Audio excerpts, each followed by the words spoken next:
एके दिवशी निर्मळ आकाशातून एक गरुड वेगाने पृथ्वीवरून फिरून दत्तगुरूंच्या चरणी येऊन बसले. दत्तगुरू म्हणतात, मला प्रिय असलेल्या गरुडाची आणि माझी ही कथा दुर्लक्ष करणारा मनुष्य उद्ध्वस्त होईल आणि ऐकणारा मनुष्य कधीही गरीब राहणार नाही आणि त्यांच्या घरावर मरेपर्यंत संकट येणार नाही. हे माझे वरदान आहे. त्यामुळे ही कथा अर्ध्यावर ऐकून सोडून देण्याची चुकी करू नका, कारण ही कथा फक्त शांत मनाने श्रवण केल्याने साक्षात दत्तगुरू तुला दर्शन देतील आणि तुझी सर्वात मोठी इच्छा पूर्ण होईल. ही कथा हलक्यात घेऊ नको, कारण या कथेचे शेवटपर्यंत शांत मनाने श्रवण केल्याने तुला त्रास देत असलेल्या अडचणी, तुझे कितीही मोठे आजार, तुझे कितीही मोठे दुःख, चिंता, शत्रू, दारिद्र्य एका क्षणात अदृश्य होईल. त्यामुळे दत्तगुरूंची आणि गरुडाची ही कथा शेवटपर्यंत ऐकत रहा. दत्तगुरूंचे दर्शन घडण्यासाठी ही कथा दत्तगुरूंच्या एका भक्ताला शेअर करा आणि कमेंट बॉक्समध्ये श्री गुरुदेव दत्त, श्री स्वामी समर्थ, सांब, सदाशिव प्रेमाने टाईप करा. लिहून घ्या, तुमच्या दुःखी भाग्यात दत्तगुरूंनी सुखाचा चमत्कार नाही केला तर बघा. एके दिवशी निर्मळ आकाशातून गरुड वेगाने पृथ्वीवरून उडत येतो. त्याचे डोळे अस्वस्थ आहेत, पंख थरथरत आहेत, मन भरून आलेले आहे. तो थेट अवतार रूपात विराजमान असलेल्या श्री दत्तगुरूंच्या चरणांशी येऊन नतमस्तक होतो. गरुड म्हणतो, हे दत्तगुरू परमेश्वरा, मी त्रैलोक्य फिरलो, पण आज पृथ्वीवर जे पाहिले ते पाहून माझे अंतकरण भयभीत झाले आहे. पृथ्वीवरील मानव स्वार्थी झाला आहे, धर्म विसरला आहे, कर्माची भीती उरलेली नाही, गरिबांना तुच्छ लेखले जाते, निसर्गाचा नाश केला जातो, अहंकार, लोभ, द्वेष वाढत चालला आहे. हे गुरुदेव, मानवांना दुःख का मिळते? चांगले कर्म करूनही काही लोक दुःखी का राहतात? देवावर विश्वास ठेवूनही लोक भरकटतात का? स्त्रिया, गरीब, निसर्ग, प्राणी हे सगळे उपेक्षित झाले आहेत. हे दत्तगुरू, मानवजातीचे कल्याण कसे होईल? त्यांना योग्य मार्ग कोण दाखवेल? गरुडाचे हे प्रश्न ऐकून दत्तगुरू मंद हसतात. करुणेने त्याच्या मस्तकावर हात ठेवतात. दत्तगुरू म्हणतात, गरुडा, तू मानवजातीच्या कल्याणासाठी अतिशय महत्त्वाचा प्रश्न विचारलास. पृथ्वीवरील मानव आज दुःखी आहे, कारण तो कर्म, श्रद्धा, नम्रता आणि समानतेचा मार्ग विसरला आहे. पण अजून सर्व काही संपलेले नाही. मी तुला एका कथेच्या माध्यमातून तुझ्या सर्व प्रश्नांची उत्तरे देईन. ही कथा आहे कर्म, भक्ती, संयम, प्रामाणिकपणा, समानता, निसर्गप्रेम आणि स्त्री शक्तीची. ही कथा आहे एका साध्या पण महान स्त्रीची, देवयानीची. गरुडा, ही कथा केवळ कथा नाही, हा मानवाला दिलेला मार्ग आहे. पण दत्तगुरू पुढे गंभीर स्वरात म्हणतात, परंतु लक्षात ठेव, या कथेचे फळ तुला तेव्हाच मिळेल जेव्हा तू ही कथा माझ्याबरोबर शेवटपर्यंत श्रद्धेने ऐकत राहशील आणि पृथ्वीवरील जो मनुष्य ही कथा शेवटपर्यंत ऐकेल, इतरांपर्यंत पोचवेल, तिचा प्रचार करेल, त्याच्या सर्व मनोकामना मी स्वतः पूर्ण करीन. त्याला माझे दर्शन होईल आणि त्याच्या आयुष्यातील दुःख दूर होतील. हे ऐकताच गरुडाचे डोळे आनंद अश्रूंनी भरतात. तो नम्रपणे मान डोलावतो, हात जोडतो आणि म्हणतो, हे दत्तगुरू परमेश्वरा, मी तुमची कथा ऐकण्यासाठी आतुर आहे. कृपा करून मानवजातीच्या कल्याणासाठी ही दिव्य कथा मला सांगा. दत्तगुरू ध्यानस्थ होतात. आकाश शांत होते आणि देवयानीची कथा सुरू होते.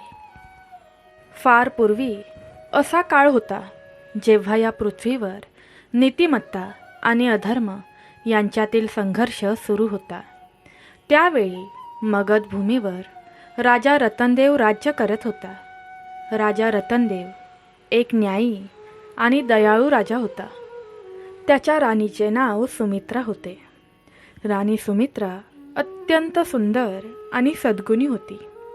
त्यांना राजकुमारी देवयानी नावाची एक मुलगी होती. राजकुमारी देवयानी तिच्या आईवडिलांची एकुलती एक मुलगी होती आणि तिचे सौंदर्य अतुलनीय होते. तिच्या चेहऱ्यावरील तेज चंद्रालाही लाजवेल असे होते. राजकुमारी देवयानी लहानपणापासूनच एक श्रद्धाळू स्त्री होती. दररोज सकाळी ती पहिली गोष्ट करायची ती म्हणजे भगवान शिवांची पूजा. ती मंदिरात जायची आणि तासनतास देवासमोर बसायची. तिला राजशाहीत रस नव्हता. तिचे मन फक्त देवाच्या भक्तीवर केंद्रित होते. राजा आणि राणी त्यांच्या मुलीच्या भक्तीचे कौतुक करत होते, पण त्यांना काळजी होती की त्यांची मुलगी सांसारिक गोष्टींपासून अधिकाधिक दूर होत चालली आहे. राजकुमारी देवयानी आता 16 वर्षांची होती. तिचे सौंदर्य दूरवर प्रसिद्ध झाले होते. अनेक राजे आणि सम्राटांनी त्यांच्या राजपुत्रांच्या लग्नासाठी देवयानीकडे लग्नाचे प्रस्ताव पाठवले होते, पण देवयानीने स्पष्टपणे नकार दिला होता. तिने तिच्या पालकांना सांगितलं होतं की ती फक्त भगवान शिवांनाच तिचा पती म्हणून स्वीकारते आणि ती कोणत्याही मानवाशी लग्न करणार नाही. हे ऐकून राजा रतनदेव आणि राणी सुमित्रा खूप स्तब्ध झाले, अस्वस्थ झाले. त्यांनी त्यांच्या मुलीला समजावून सांगण्याचा प्रयत्न केला की देवाची भक्ती खूप चांगली असली तरी कौटुंबिक जीवन देखील महत्त्वाचे आहे. पण देवयानी कोणाचेही ऐकत नव्हती. ती फक्त देवाच्या भक्तीत मग्न होती. एके दिवशी राजकुमारी देवयानी पहाटे मंदिरात भगवान शिवांची पूजा करत होती. त्या दिवशी शिवरात्रीचा उपवास होता. देवयानीने मनापासून उपवास केला होता आणि मंदिरात बसून शिवांची पूजा करत होती. तिचे डोळे बंद होते. ती पूर्णपणे ध्यानात गढून गेली होती. अचानक मंदिरातून एक तेजस्वी प्रकाश पडला. देवयानीने डोळे उघडले आणि तिला एक वृद्ध ऋषी तिच्यासमोर उभे असलेले दिसले. ऋषी खूप श्रद्धाळू आणि दयाळू होते. देवयानी लगेच उठली, ऋषींना नमस्कार केला आणि आदराने त्यांना बसण्यास सांगितले. ऋषी हसले आणि म्हणाले, मुली देवयानी, मी तुझ्या भक्तीने खूप प्रसन्न झालो आहे. तू खऱ्या मनाने भगवान शिवांची पूजा करतेस, म्हणून आज मला तुला एक वरदान द्यायचे आहे. माग जे तुझ्या मनात आहे. देवयानीने हात जोडून म्हटले, महाराज, मला कोणत्याही गोष्टीची इच्छा नाही. मला फक्त शिवांची कृपा आणि शिवांच्या भक्तीत तल्लीन राहण्याची शक्ती हवी आहे. ऋषी पुन्हा हसले आणि म्हणाले, मुली, तुझे हृदय खूप शुद्ध आहे, पण केवळ भक्ती हेच जीवनात सर्वस्व नाही. तुला तुझ्या कर्मांचे परिणाम देखील अनुभवावे लागतील. तुझ्या मागील जन्मीचे तुझे कर्म चांगले होते, म्हणून या जन्मी तू राजकुमारी आहेस. परंतु या जन्मी तुला खूप मोठ्या परीक्षेतून जावे लागेल. तुला गरिबीचा सामना करावा लागेल. तुला दुःख आणि कष्ट सहन करावे लागतील. तेव्हा तुला खऱ्या भक्तीचा अर्थ समजेल. हे ऐकून देवयानी थोडी घाबरली, पण तिने हिंमत गमावली नाही. तिने ऋषींना विचारले, महाराज, मला भीती वाटत नाही. मी कोणत्याही परीक्षेसाठी तयार आहे. फक्त देवाचा आशीर्वाद माझ्यावर असू देत. ऋषींनी तिला आशीर्वाद दिला आणि म्हणाले, असेच होऊ देत. तुझी परीक्षा लवकरच सुरू होईल. पण लक्षात ठेव, प्रत्येक अडचणीनंतर आनंदाचा काळ येतो. कर्माचे परिणाम कोणीही टाळू शकत नाही. तू तुझ्या कृतीने तुझे नशीब बदलू शकतेस.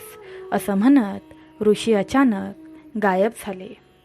भक्तांनो, तुम्हाला ही कथा आवडत असेल तर कमेंट बॉक्समध्ये प्रेमाने टाईप करा, मी माझे कर्म चांगले करणार आहे, आणि आजची कथा लाईक करा. देवयानीला धक्का बसला होता. काय घडत आहे हे तिला समजलंच नाही. ती उठली आणि राजवाड्याकडे निघाली. तिच्या मनात अनेक प्रश्न आले. तिला आश्चर्य वाटलं की ऋषी असं का म्हणाले असतील. तिला गरिबीचा सामना करावा लागेल. पण ती तर एक राजकुमारी होती. ती गरिबीचा सामना कसा करू शकते. राजवाड्यात पोहोचताच देवयानीने तिथे एक प्रचंड गर्दी पाहिली. सर्वजण दुःखी दिसत होते. देवयानी आत धावत गेली आणि तिची आई रडत होती. तिचे वडील राजा रतनदेव खूप काळजीत दिसत होते. देवयानीने विचारलं, बाबा काय झालंय. सगळे इतके काळजीत का आहेत. राजा रतनदेव यांनी एक दीर्घ श्वास घेतला आणि म्हणाले, मुली, आज सकाळी शेजारच्या राज्याचा राजा बलवीर सिंग याने आपल्या राज्यावर हल्ला केला. त्याच्या सैन्यात लक्षणीय वाढ झाली आहे आणि तो आपले राज्य जिंकू इच्छितो. आपले सैन्य त्याच्याशी लढत आहे. पण काय होईल कोणास ठाऊक. देवयानीच्या पायाखालची जमीन सरकली. तिला ऋषींचे शब्द आठवले. त्यांनी सांगितलं होतं की तिची परीक्षा लवकरच सुरू होईल. ती हीच परीक्षा होती का. देवयानीने तिच्या आईला सांत्वन दिलं आणि म्हणाली, आई काळजी करू नकोस. भगवान शिव आपले रक्षण करतील. सर्व ठीक होईल. पण काहीच चांगलं झालं नाही. भक्तांनो, भगवान शिवाचा आशीर्वाद प्राप्त करण्यासाठी कमेंट बॉक्समध्ये सांब सदाशिव हा पवित्र मंत्र टाईप करा. हा मंत्र तुमची कोणतीच इच्छा अपूर्ण ठेवणार नाही. भक्तांनो, 2 दिवस युद्ध चालू राहिले. राजा रतनदेवची सेना शौर्याने लढली. परंतु राजा बलवीर सिंगची सेना खूप मोठी होती. 3ऱ्या दिवशी राजा बलवीर सिंगने राजवाडा ताब्यात घेतला आणि राजा रतनदेवला कैद केले आणि राणी सुमित्राला बंदी बनवले. राजकुमारी देवयानीला पाहून तो तिच्या सौंदर्याने मोहित झाला. त्याने ताबडतोब देवयानीला त्याच्या राजवाड्यात नेण्याचा आदेश दिला. तो तिच्याशी लग्न करू इच्छित होता. पण एक धाडसी मुलगी देवयानीने स्पष्टपणे नकार दिला. तिने राजा बलवीर सिंगला सांगितले, मी कधीही तुझ्याशी लग्न करणार नाही. तू एक क्रूर आणि अनीतिमान राजा आहेस. मी फक्त भगवान शिवांना माझा पती म्हणून स्वीकारते. हे ऐकून राजा बलवीर सिंग संतापला. त्याने देवयानीला धमकी दिली, जर तू माझी आज्ञा पाळली नाहीस तर मी तुझ्या पालकांना मारून टाकीन. पण देवयानी अजूनही नकार देत होती. ती म्हणाली, मला मृत्यूची भीती नाही आणि मला माहीत आहे की भगवान शिव माझे रक्षण करतील. राजा बलवीर सिंग संतापला. त्याने आपल्या सैनिकांना देवयानीला राज्यातून हाकलवून लावण्याचा आणि तिला जंगलात सोडण्याचा आदेश दिला. त्याने असा इशाराही दिला की जो कोणी देवयानीला मदत करेल त्याला मृत्यूदंड दिला जाईल. राणी सुमित्राला आपल्या मुलीची मदत करायची होती, पण ती कैदेत होती. राजा रतनदेवही असहाय्य होता. त्याला तुरुंगात टाकण्यात आले होते. सैनिक देवयानीला दूर एका घनदाट जंगलात घेऊन गेले. तिथे पोहोचल्यावर ते तिला गाडीतून उतरवून परतले. देवयानी घनदाट जंगलात एकटीच उभी होती. आजूबाजूला फक्त झाडे आणि झुडपे होती. लोक दिसत नव्हते. सूर्य मावळत होता आणि अंधार पडत होता. देवयानीला भीती वाटू लागली. तिने अशी जागा कधीही पाहिली नव्हती. ती एका राजवाड्यात राहत होती जिथे नोकर नेहमीच हजर असायचे, पण इथे कोणीही नव्हते. ती बसली आणि रडू लागली. पण मग तिला ऋषींचे शब्द आठवले. त्यांनी सांगितलं होतं की तिला एक परीक्षा उत्तीर्ण करावी लागेल. हीच ती परीक्षा होती. देवयानीने तिचे अश्रू पुसले. तिला कुठं जायचं आहे हे माहीत नव्हतं, पण तिला विश्वास होता की देव तिला मदत करेल. तिने शिवांचे स्मरण केले आणि म्हणाली, प्रभू माझे रक्षण करा. भक्तांनो, तुम्ही जर ही कथा शेवटपर्यंत ऐकली तर या कथेचा तुमच्यावर, तुमच्या कुटुंबावर खूप मोठा परिणाम होऊ शकतो. त्यामुळे शेवटपर्यंत ऐकत राहा, चमत्कार नक्की होणार. रात्र झाली होती. देवयानी खूप थकली होती. तिला भूक लागली होती. तिने कधीच इतकी भूक सहन केली नव्हती. राजवाड्यात नेहमीच अन्न असायचे, पण इथे काहीच नव्हते. ती एका झाडाखाली बसली. तिचे डोळे जड झाले होते. ती झोपी गेली. सकाळी उठल्यावर शेजारी एक लहान फळ पडलेले पाहून तिला आश्चर्य वाटलं. ते तिथे कसे पोहोचले हे तिला कळाले नाही.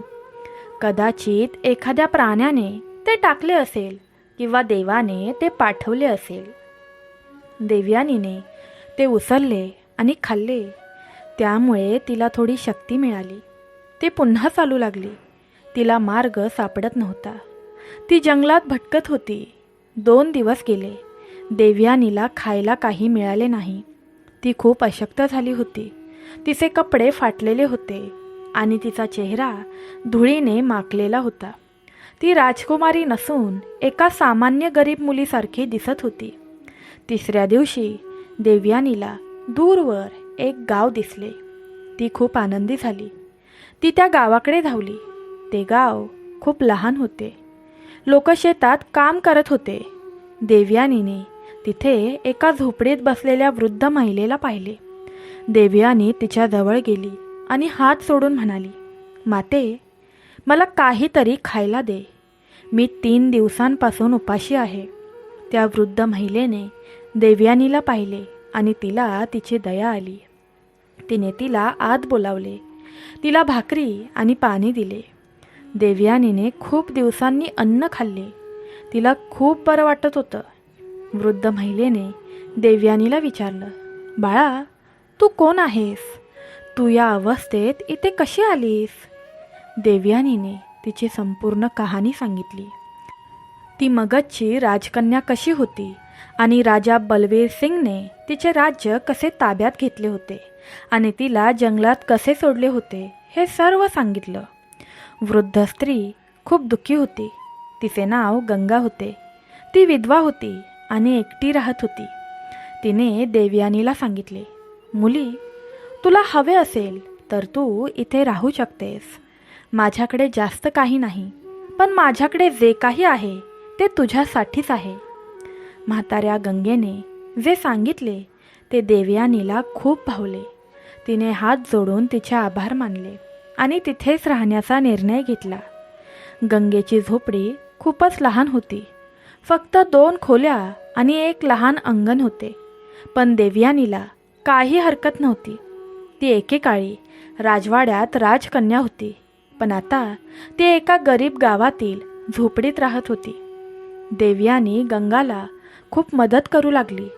ती तिच्यासाठी स्वयंपाक करायची, घर स्वच्छ करायची आणि शेतात काम करायची. गंगाचे एक लहानसे शेत होते जिथे ती भाज्या पिकवत असे. देवयानी आता शेतात काम करू लागली. तिचे हात जड झाले. तिचे शरीर दुखू लागले, पण तिने कधीही तक्रार केली नाही. तिला माहीत होतं की ही तिचीच परीक्षा आहे. वेळ हळूहळू जात होता. देवयानी 6 महिन्यांपासून गावात राहत होती. ती आता पूर्णपणे गावातील मुलींसारखी दिसत होती. तिचे कपडे जुने आणि फाटलेले होते. उन्हात तिचा चेहरा काळवंडला होता, पण तिची भक्ती तशीच राहिली. ती दररोज सकाळी उठून भगवान शिवांची पूजा करायची. गावात मंदिरे नव्हती म्हणून ती दगडाला देवाचे रूप मानत असे. ती त्या दगडासमोर बसून देवाची पूजा करायची, प्रार्थना करायची. गावकऱ्यांना देवयानी खूप आवडू लागली. ती खूप गोड आणि दयाळू होती. ती सर्वांना मदत करायची आणि कधीही कोणाबद्दलही वाईट बोलायची नाही. गावातील मुले तिच्यावर खूप प्रेम करायचे. देवयानी त्यांना गोष्टी सांगायची आणि त्यांच्यासोबत खेळायचे. एके दिवशी गावात एक ऋषी आले. ते खूप म्हातारे होते आणि त्यांच्या हातात लाकडी काठी होती. गावकरी त्यांच्याकडे गेले आणि त्यांचे स्वागत केले. ऋषींनी गावातील एका ठिकाणी आपला तळ ठोकला. दररोज सकाळी आणि संध्याकाळी ते लोकांना धर्माबद्दल सांगत असे आणि देवाच्या कथाही सांगत असे.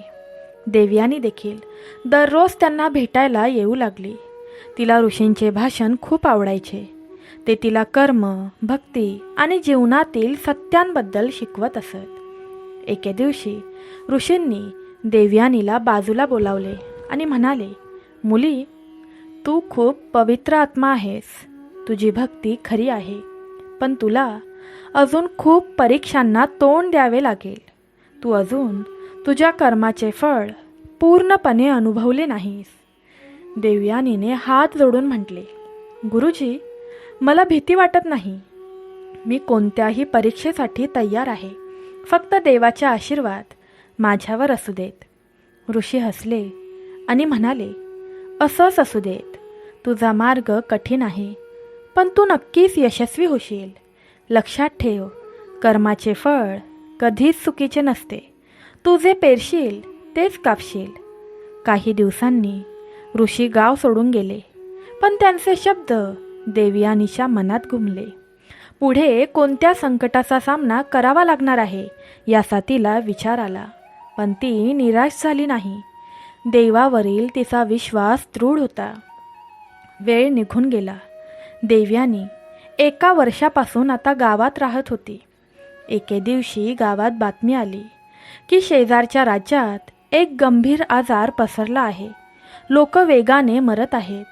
गावकरी घाबरले होते. त्यांनी ठरवलं की ते त्यांच्या गावाला बंद करतील आणि कोणत्याही बाहेरील व्यक्तीला ते गावात घेणार नाहीत. पण एके दिवशी गावाबाहेरून एक आजारी माणूस आला. तो खूप वाईट अवस्थेत होता. त्याला ताप आला होता आणि तो बेशुद्ध अवस्थेत पडला होता. जेव्हा गावकऱ्यांनी त्याला पाहिले तेव्हा ते घाबरले. त्यांना वाटलं की हा तोच आजारी आहे जो पहिल्यांदा शेजारच्या राज्यात आला होता. त्यांनी त्या माणसाला गावाबाहेर सोडले आणि कोणीही त्याला मदत केली नाही. देवयानीला हे ऐकून खूप वाईट वाटले. तिने विचार केला, हे खूप चुकीचं आहे. आजारी माणसाला अशा प्रकारे सोडून देणे किती अन्याय आहे. तिने लगेच त्या माणसाला मदत करण्याचा निर्णय घेतला. गंगाने तिला जोरदारपणे परावृत्त केले.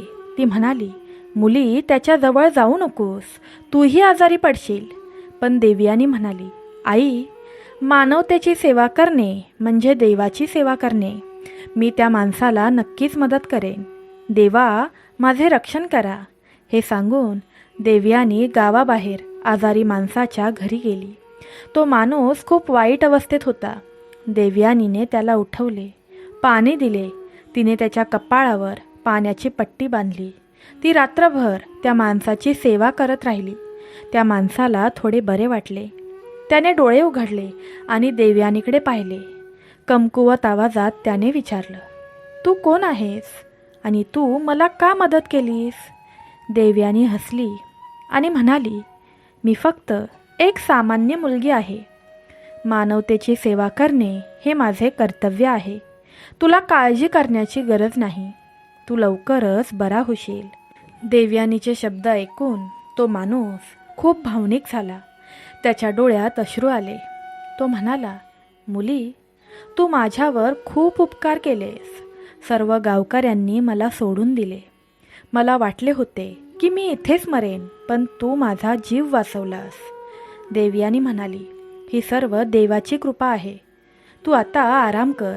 मी तुला जेवण आणून देईन. देवयानीने 3 दिवस त्या माणसाची सेवा केली. 3ऱ्या दिवशी तो माणूस पूर्णपणे बरा झाला. त्याचे नाव रामदास होते. तो एक व्यापारी होता आणि तो दुसऱ्या शहरातून येत असताना त्याला हा आजार झाला होता. रामदासने देवयानीचे खूप आभार मानले. तो म्हणाला, मुली, तू माझा जीव वाचवला आहेस. तुझी ही कृपा मी कधीही विसरणार नाही. जर तुला कधी माझी गरज पडली तर कृपया मला कळव. असे म्हणून रामदासने देवयानीला त्याच्या शहराचा पत्ता दिला आणि निघून गेला. देवयानीच्या या कृत्याची बातमी संपूर्ण गावात पसरली. गावकऱ्यांनी देवयानीला एका आजारी माणसाची काळजी घेताना आणि त्याला बरे करताना पाहिले.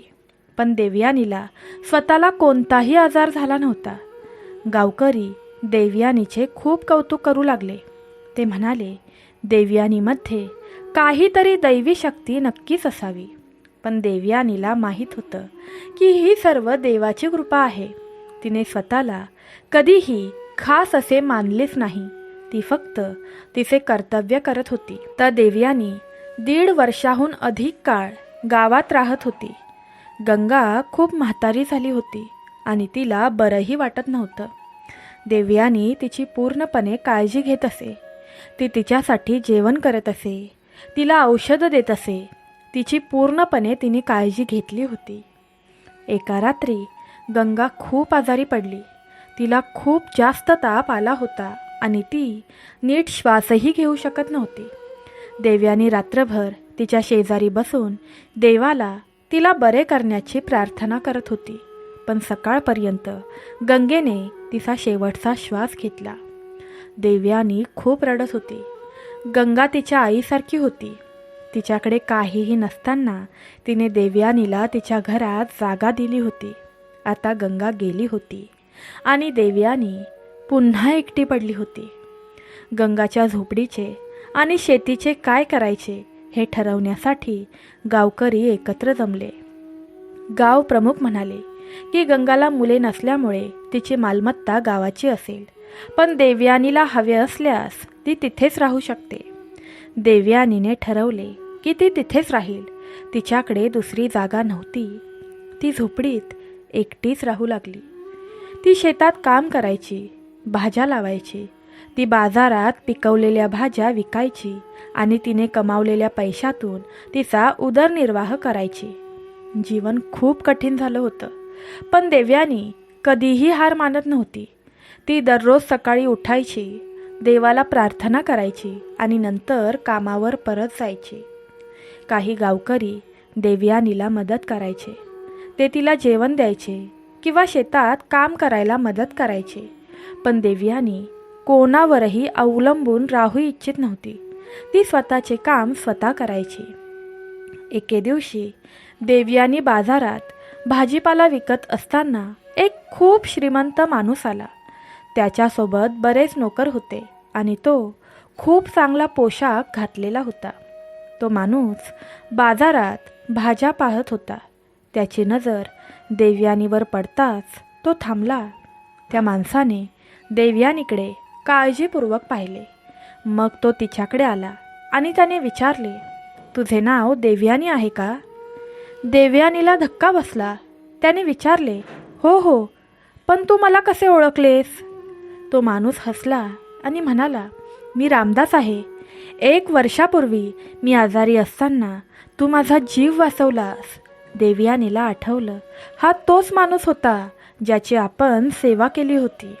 देवयानीने हात सोडून म्हटले, हो, माझ्या लक्षात आहे. तुम्ही कसे आहात? तुम्ही पूर्णपणे ठीक आहात ना? रामदासने उत्तर दिले, हो मुली, मी पूर्णपणे बरा आहे आणि हे सर्व तुझ्यामुळे आहे. मी खूप दिवसांपासून तुला शोधत आहे. आज मी कामासाठी या गावात आलो होतो आणि तुला पाहून मला फार आनंद झाला. पण तू अशी का दिसत आहेस? तू राजकुमारी होतीस ना? देवयानीने रामदासला तिची संपूर्ण कहाणी सांगितली. रामदासला हे ऐकून खूप वाईट वाटलं. तो म्हणाला, मुली, तू तर माझा जीव वाचवलास. आता तुला मदत करण्याची माझी पाळी आहे. माझ्यासोबत माझ्या शहरात चल.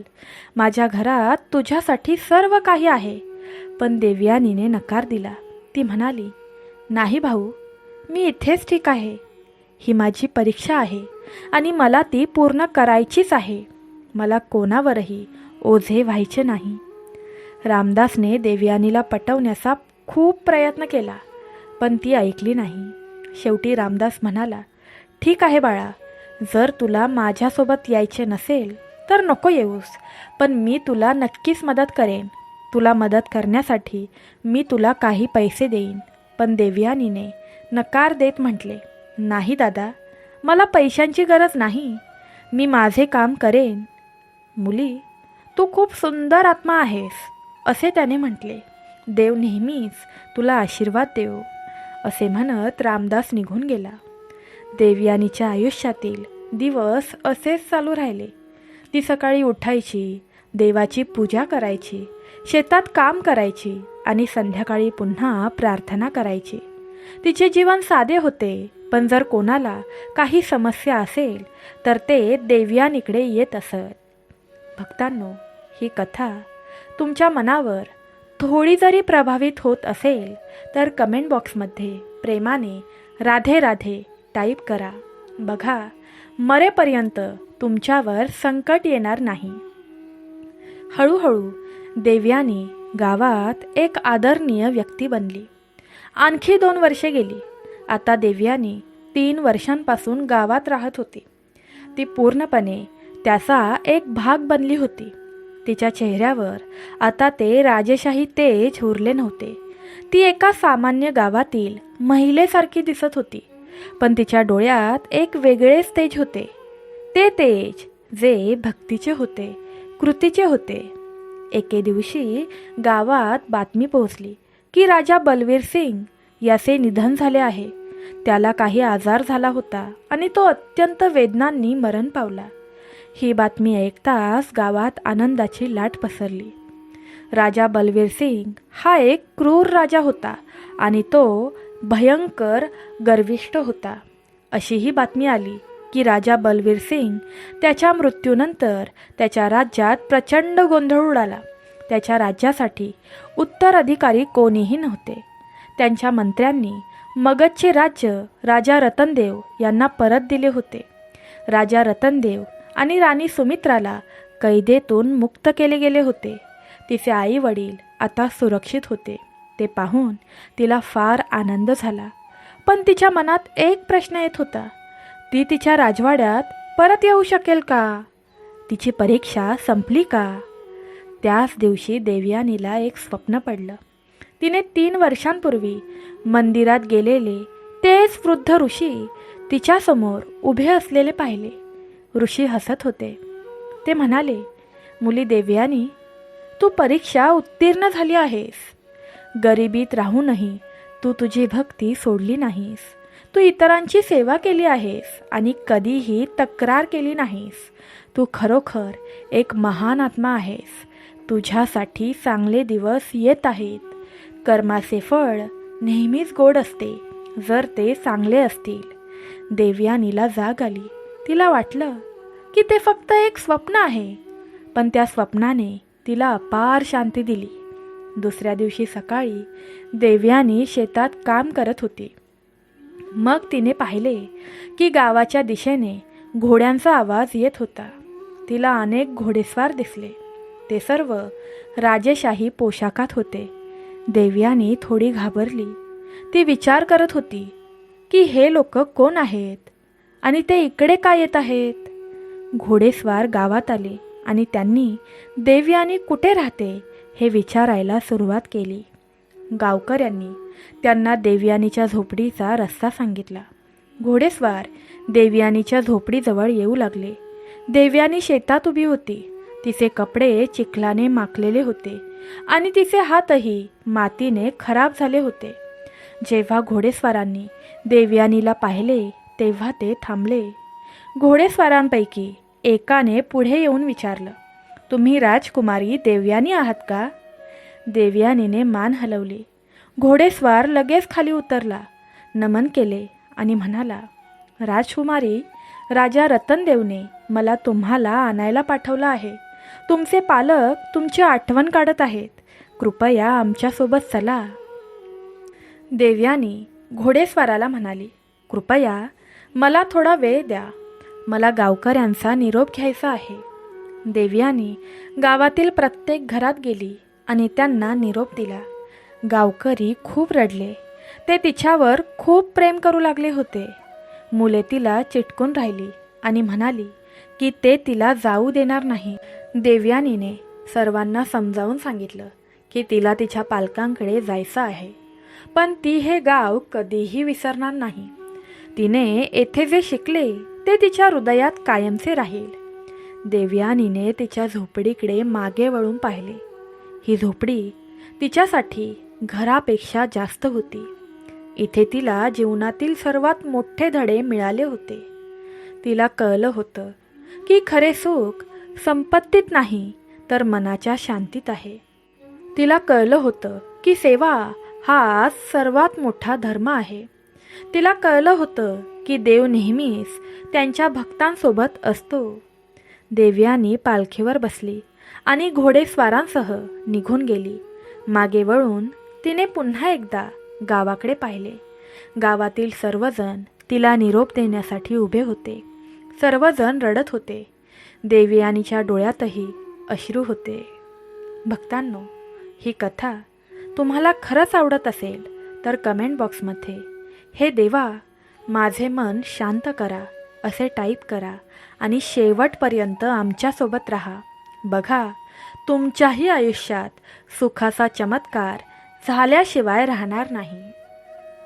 गावातील सर्वजण तिला निरोप देण्यासाठी उभे होते.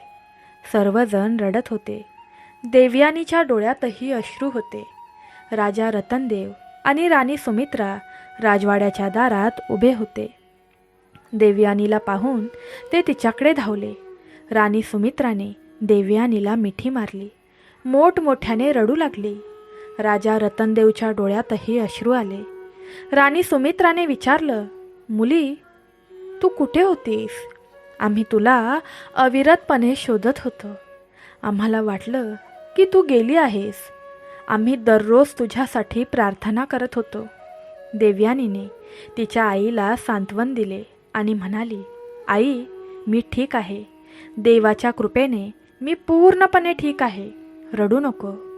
राजा रतनदेवने देवयानीच्या डोक्यावर हात ठेवला आणि म्हणाला, मुली, तू परत आलीस याचा आम्हाला फार आनंद झाला आहे. आता तू आम्हाला सोडून कधीही कुठेही जाणार नाहीस. राजवाड्यात एक भव्य उत्सव सुरू झाला आणि संपूर्ण राज्यात आनंद पसरला. राजकन्या देवयानी परतली होती. जेव्हा लोकांनी तिला पाहिले तेव्हा ते आश्चर्यचकित झाले. ती वेगळी दिसत होती. तिच्या चेहऱ्यावर एक वेगळीच चमक होती. तिच्या डोळ्यात पूर्वी कधीही न पाहिलेली खोल शांती होती. देवयानीला पुन्हा राजकुमारीचा पोशाख घातला गेला. तिला सोन्याचे दागिने देण्यात आले. पण देवयानीला यात काहीही रस नव्हता. ती फक्त तिच्या पालकांशी पुन्हा भेटवल्याबद्दल देवाचे आभार मानत होती. काही दिवसांनी रतनदेवने दरबार भरवला. त्यात राज्याचे सर्व मंत्री आणि श्रीमंत लोक उपस्थित होते. राजाने देवयानीला दरबारात बोलावले आणि राजा रतनदेव म्हणाला, आज मी तुम्हाला माझ्या मुलीची, देवयानीची सर्व कहाणी सांगू इच्छितो. आणि मग राजाने संपूर्ण कहाणी सांगितली. देवयानीला जंगलात कसे सोडून दिले गेले, ती गरिबीत कशी राहिली, तिने कधीही तिची भक्ती कशी सोडली नाही, तिने इतरांची कशी सेवा केली. दरबारातील प्रत्येकजण देवयानीच्या कथेने खूप प्रभावित झाला. भक्तांनो, तुम्ही देखील ही कथा ऐकून थोडे जरी प्रभावित झाला असाल तर आपले संकट दूर करणारा, इच्छापूर्ती करणारा मंत्र प्रेमाने कमेंट बॉक्समध्ये टाईप करा. ओम नमो भगवते वासुदेवाय नमः. हा मंत्र मरेपर्यंत तुमचे रक्षण करेल आणि तुमची सर्व संकटे दूर करेल. भक्तांनो, हे सर्व ऐकून त्यांनी देवयानीला नमस्कार केला आणि तिची स्तुती केली. राजा रतनदेव म्हणाले, माझ्या मुलीने आम्हाला शिकवले आहे की खरा राजा तो नसतो जो राजवाड्यात राहतो, तर तो असतो जो आपल्या कृतीने लोकांच्या हृदयावर राज्य करतो. गरिबीत राहूनही देवयानी शालीनपणे वागली. ती कधीही कोणाकडेही तक्रार करत नव्हती. ती इतरांना मदत करत होती. हाच खरा धर्म आहे. इतक्यात एक दूत दरबारामध्ये आला. त्याने घोषणा केली की शेजारच्या राज्यातील राजा सूर्यदेव त्याचा मुलगा राजकुमार अर्जुनसह भेटायला येत आहे. थोड्याच वेळात राजा सूर्यदेव आणि राजकुमार अर्जुन दरबारामध्ये आले. राजा सूर्यदेव खूप चांगला आणि नीतिमान राजा होता. त्याने राजा रतनदेवला सांगितलं की तो देवयानीची कहाणी ऐकून प्रभावित झाला आहे. माझा मुलगा अर्जुन देखील एक भक्त आहे. तो दररोज सकाळी देवाची पूजा करतो आणि गरिबांना मदत करतो. मला देवयानी आणि अर्जुनचे लग्न लावायचे आहे. राजा रतनदेवाने देवयानीकडे पाहिले आणि विचारलं, बाळा, तुला काय वाटतं? देवयानीने राजकुमार अर्जुनाकडे पाहिले. अर्जुन एक देखणा आणि सौम्य तरुण होता. त्याच्या डोळ्यात एक प्रामाणिकपणा होता. देवयानीने राजकुमार अर्जुनाला विचारलं, राजकुमार, तू देवावर विश्वास ठेवतोस का? अर्जुनाने हात जोडून म्हटले, हो राजकुमारी, मी भगवान शिवांचा भक्त आहे.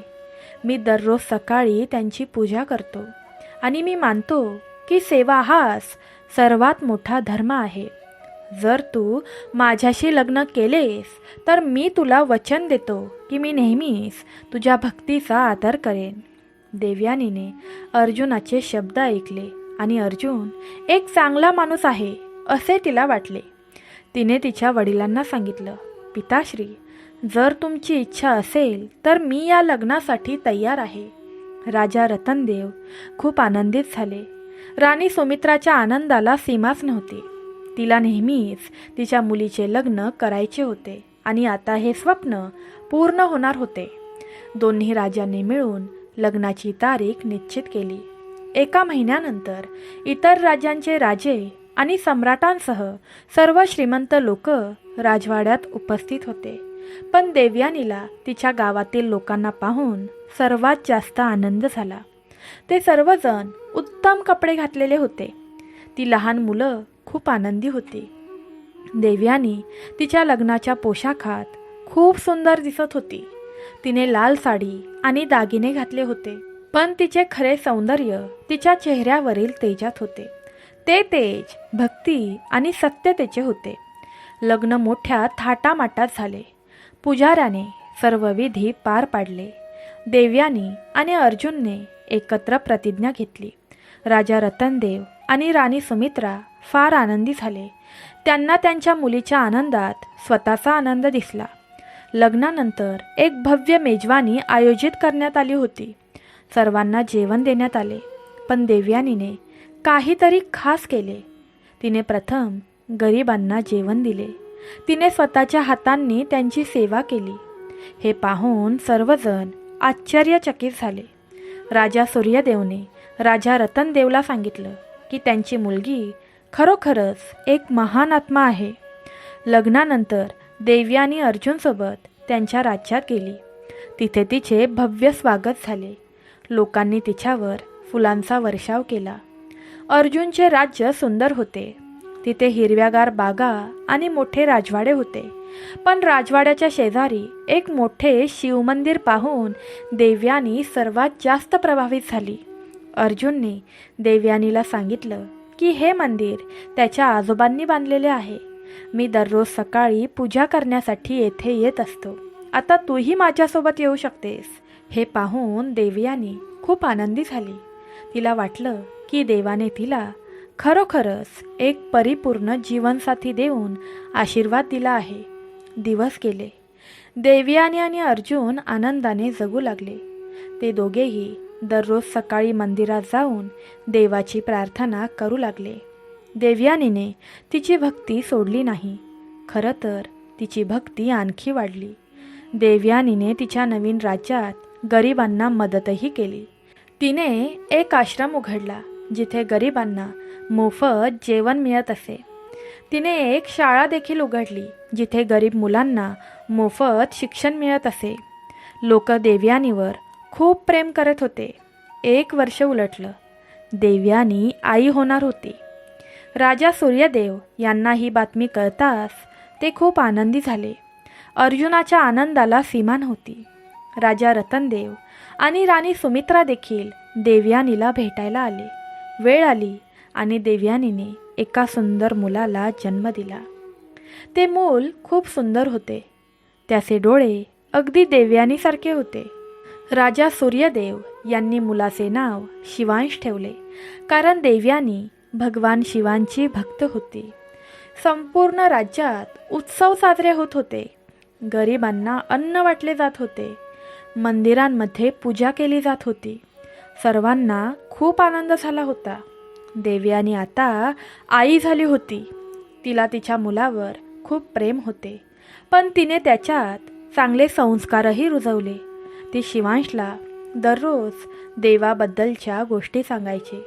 तिने त्याला नेहमी सत्य सांगायला, गरिबांना मदत करायला आणि कधीही कोणाचेही वाईट करू नये असे शिकवले. शिवांश मोठा झाला.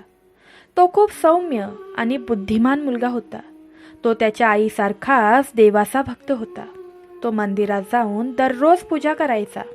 शिवांश 5 वर्षाचा असताना एके दिवशी त्याने आईला विचारलं, आई, तू इतकी चांगली का आहेस? मग देवयानी म्हणाली, बेटा, आज मी तुला एक गोष्ट सांगते.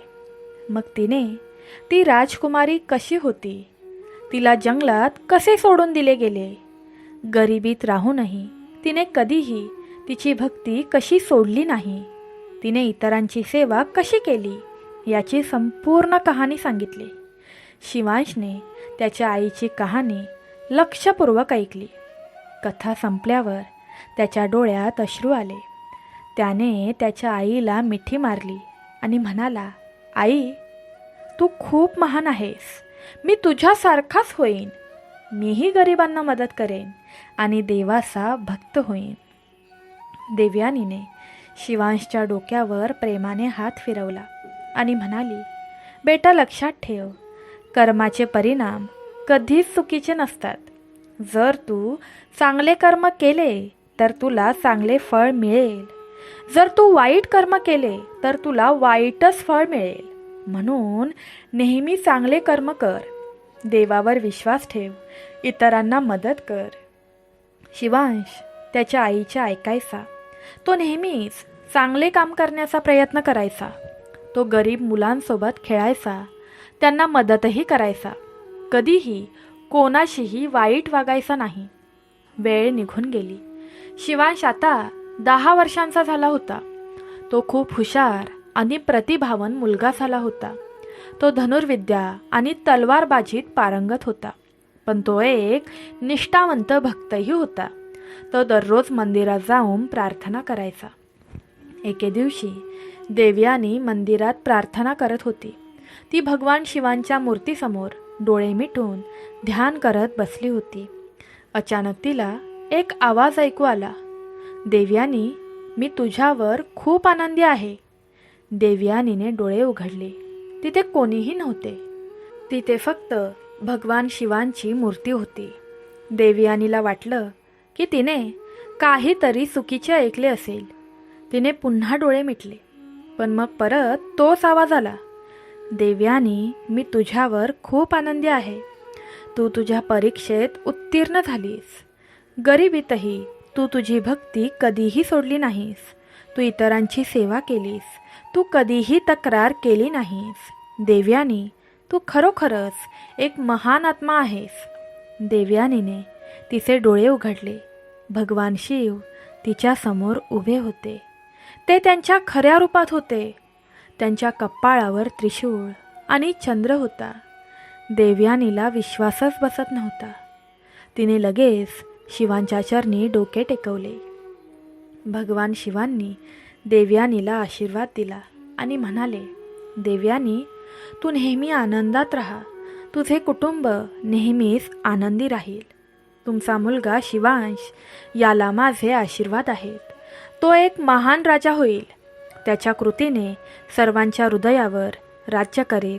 आणि लक्षात ठेव, कृतींचे फळ कधीच चुकीचे नसते. तुम्ही जे पेराल तेच कापाल, असे म्हणताच भगवान शिव अदृश्य झाले. देवयानी तिथेच बसून राहिली. तिला विश्वासच बसत नव्हता की भगवान शिव स्वतः तिला भेटले आहेत. तिच्या डोळ्यात आनंदाश्रू आले. ती पुन्हा पुन्हा परमेश्वराला नमस्कार करत होती.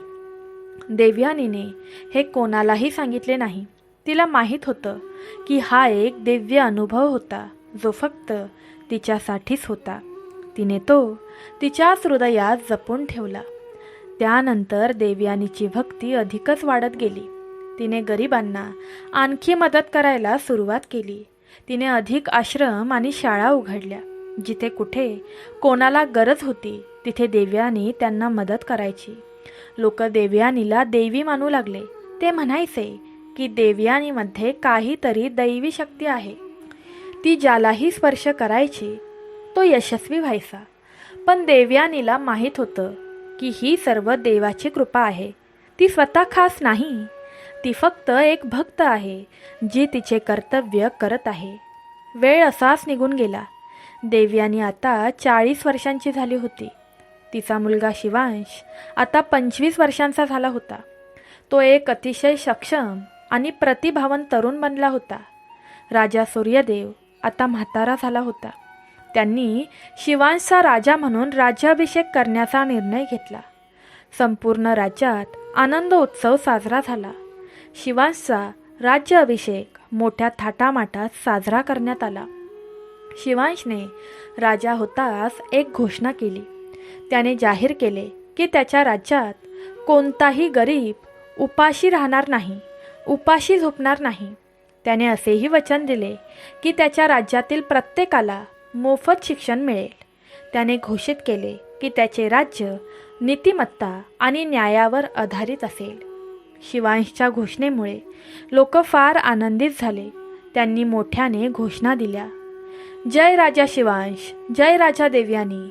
देवयानीने आपल्या मुलाकडे पाहिले. तिला फार अभिमान वाटला. तिने तिचा नवरा अर्जुनकडे पाहिले. तो हसत होता. त्यांना त्यांच्या कष्टाचे फळ मिळाले होते.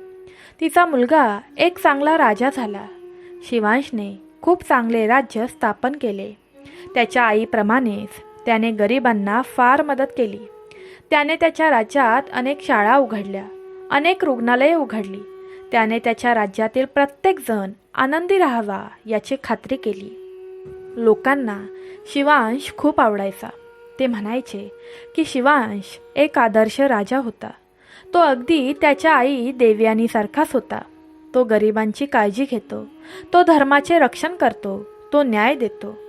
शिवांशची स्तुती ऐकून दूरदूरचे लोक त्याच्या राज्यात येऊ लागले.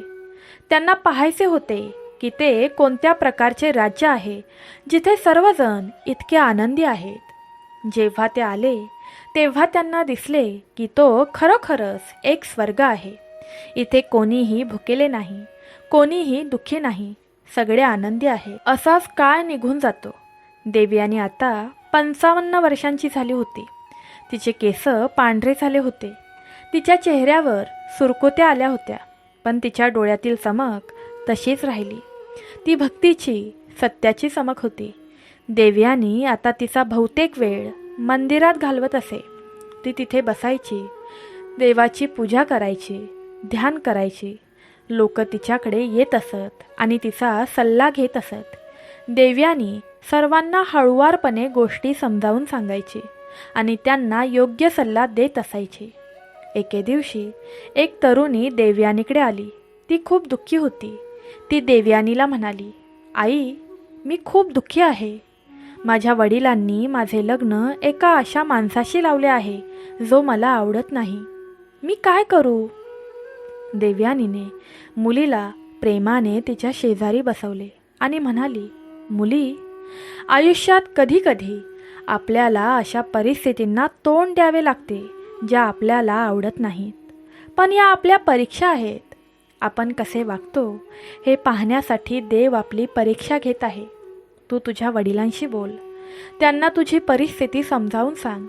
पण जर काहीच झालं नाही तर लक्षात ठेव की सर्व काही एका कारणासाठी घडते. कदाचित देवाने तुझ्यासाठी काही वेगळेच नियोजन केले असेल. मुलीने देवयानीचे शब्द ऐकले. त्यामुळे तिला थोडी शांती मिळाली. तिने देवयानीचे आभार मानले आणि निघून गेली. देवयानी दररोज अशाच प्रकारे अनेक लोकांना मदत करत असे. तिने सर्वांना चांगला सल्ला दिला आणि त्यांचे समुपदेशन केले. लोक तिला आईसारखे वागवत होते. एके दिवशी एक म्हातारा देवयानीकडे आला. तो खूप दुःखी होता. तो देवयानीला म्हणाला, आई, मी माझ्या आयुष्यात खूप वाईट गोष्टी केल्या आहेत. मी लोकांना फसवलं, त्यांच्यावर अन्याय केला. आता मी म्हातारा झालो आहे. मला माझ्या कृत्यांचा पश्चाताप होतोय. देव मला माफ करेल का? देवयानी त्या म्हाताऱ्या बाबांकडे पाहते. त्यांच्या डोळ्यात खरा पश्चाताप तिला दिसत होता. देवयानी म्हणाली, देव खूप दयाळू आहे. तो सर्वांना माफ करतो. जर हा खरा पश्चाताप असेल तर देव तुलाही माफ करेल. तू आता चांगले कर्म कर, देवाची भक्ती कर. देव नक्कीच तुला माफ करेल. हे ऐकून त्या माणसाच्या डोळ्यात पाणी आले. तो देवयानीच्या पाया पडला आणि म्हणाला, आई, मला नवीन जीवन दिल्याबद्दल धन्यवाद. अशा प्रकारे देवयानीने दररोज अनेक लोकांचे जीवन बदलले. तिच्या एका शब्दाने लोकांचे विचार बदलू शकत होते. लोक चांगली कृत्ये करू लागले. वेळ असाच निघून जात होता. देवयानी आता 70 वर्षाची झाली होती. तिला नातवंडे होती. शिवांश विवाहित होता आणि त्याला 3 मुले होती. देवयानी तिच्या नातवंडावर भयंकर प्रेम करायची. ती त्यांना देवाबद्दलच्या गोष्टी सांगायची. चांगल्या मूल्यांना प्रोत्साहन करायची. एके दिवशी देवयानीची धाकटी नात तिला विचारते, आजी, तू नेहमी आनंदी कशी राहतेस? देवयानी प्रेमाने तिच्या नातीला मिठी मारत म्हणाली, बाळा, आनंद हा आतच असतो, बाहेर नाही. जर तुमचे हृदय शुद्ध असेल, जर तुम्ही चांगली कृत्ये केली, जर तुम्ही देवावर विश्वास ठेवलात, तर तुम्हीही आनंदीच राहाल. आनंद संपत्तीने येत नाही, तो मनाच्या शांतीतून येतो. नातीने तिच्या आजीचे लक्षपूर्वक ऐकले आणि म्हणाली, आजी, मी तुझ्यासारखीच होईन. मीही चांगले कर्म करेन आणि देवाची भक्त होईन. देवयानी आनंदाने हसली की तिचे मूल्य पुढच्या पिढीला दिले जात आहे. एके दिवशी देवयानी मंदिरात प्रार्थना करत होती. त्या दिवशी महाशिवरात्री होती आणि देवयानीने पूर्ण भक्तीने उपवास केला होता आणि दिवसभर परमेश्वराची पूजा केली होती. संध्याकाळी ती मंदिरात बसली असताना तिला पुन्हा तोच जप ऐकू आला, देवयानी, तुझी वेळ संपली आहे. देवयानीला याचा अर्थ कळला. ती शांतपणे म्हणाली, प्रभू, मी तयार आहे. भगवान शिव पुन्हा प्रकट झाले. ते म्हणाले, देवयानी, तू तुझे जीवन खूप चांगल्या प्रकारे जगली आहेस. तू चांगली कर्मे केली आहेस. तू लोकांना मदत केलीस. तू माझी पूजा केलीस. आता तुझी माझ्याकडे येण्याची वेळ झाली आहे. पण काळजी करू नकोस. तुझे कुटुंब आनंदी असेल. तुझा मुलगा आणि नातवंडे तुझ्या परंपरा पुढे चालवतील. देवयानीने हात जोडून म्हटले, प्रभू, मला काहीच नको आहे. मला फक्त माझे कुटुंब आनंदी राहावे आणि धार्मिकतेच्या मार्गावर चालावे अशी इच्छा आहे. भगवान शिव हसले आणि म्हणाले, असेच होईल. तुझी इच्छा पूर्ण होईल. तथास्तु. त्याच रात्री देवयानीने शेवटचा श्वास घेतला. देवाचे नामस्मरण करत ती शांतपणे निघून गेली. तिच्या चेहऱ्यावर हास्य होते. ते हास्य समाधानाचे होते. दुसऱ्या दिवशी सकाळी जेव्हा कुटुंबाला कळले तेव्हा ते सर्वजण भयंकर रडले. शिवांशला तर रडू कोसळले.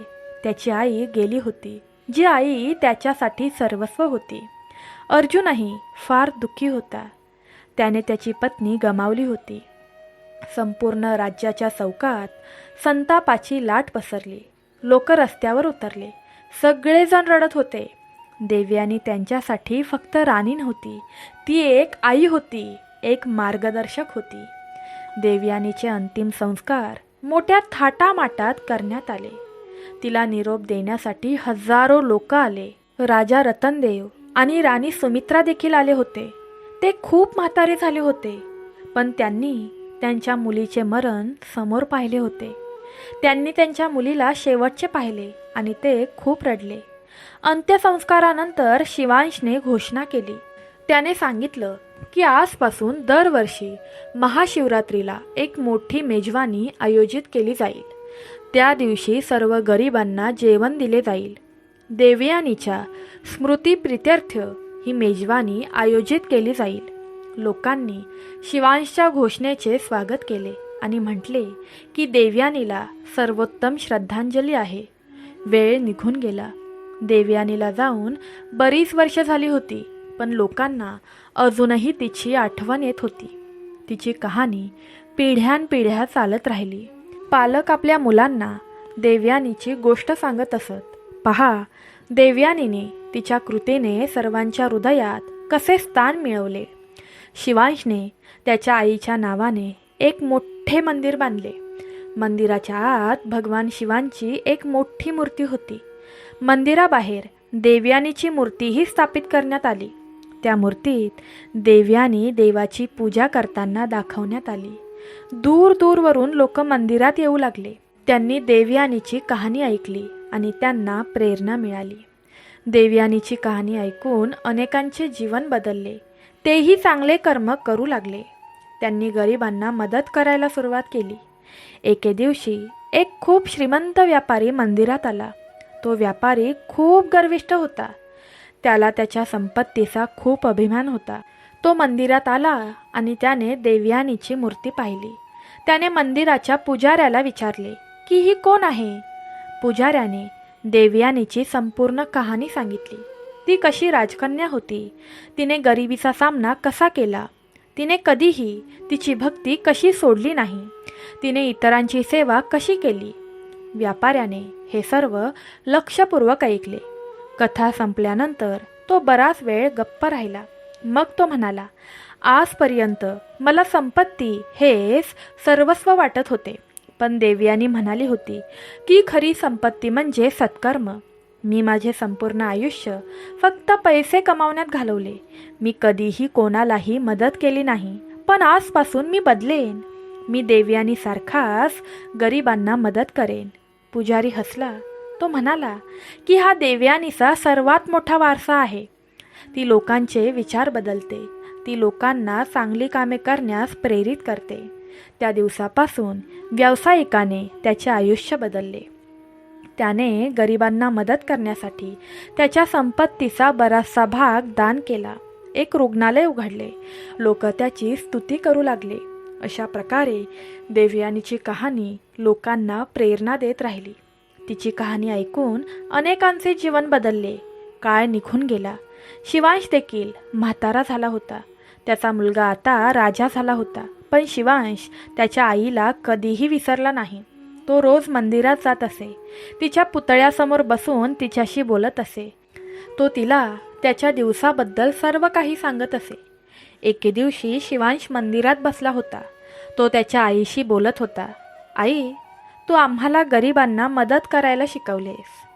शिवांशला असं वाटलं की त्याची आई हसत आहे. त्याला माहीत होतं की त्याची आई नेहमीच त्याच्यासोबत आहे. जरी ती आत्ता या जगात नसली तरी तिचा आत्मा नेहमीच त्याच्या कुटुंबासोबत होता. काही दिवसांनी एक मोठे वादळ आले. मुसळधार पाऊस पडला. नदीचा पूर आला. अनेक गावे पाण्याखाली गेली. लोक बेघर झाले. प्रचंड विनाश झाला.